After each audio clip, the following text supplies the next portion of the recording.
भगवान ऋषभदेव का जीव वज्रबंध राजा था। उस भव में मुनियों को आहार दान दिया था। उन्होंने अत्यंत विनम्र भाव से मुनिराज से पूछा, यह मंत्री मुझे मेरे भाई के समय प्रिय लगते हैं। पूर्व भाव का वृतांत सुनाइए।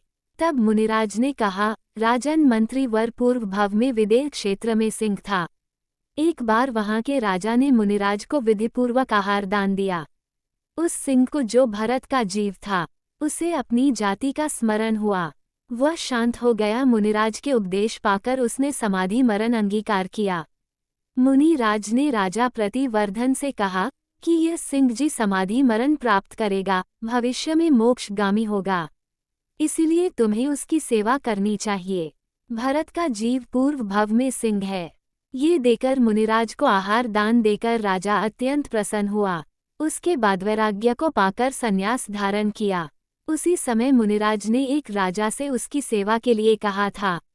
उसके बाद राजा ने सिंह समाधि मरण प्राप्त करने में बहुत सहायता की। सिंह की भव्यता को जानकर काल में नमोकार मंत्र सुनाया। 18 दिन तक आहार का त्याग करके पंच परमेष्ठी के चिंतन पूर्वक देह को छोड़कर वह सिंह दूसरे भाव में स्वर्ग में देव हुआ। वहां से आयु पूर्ण कर राजा वज्रबंध का मंत्री बना है। राजा 8वें भाव में जिस समय तीर्थंकर होंगे, उस समय यह मतिवर मंत्र का जी तुम्हारा पुत्र भरत चक्रवर्ती होगा। अंत में राजा बजरंग तो तीर्थंकर ऋषभदेव होकर वह मंत्री मति व सम्राट भरत बनकर मोक्ष को प्राप्त हुए।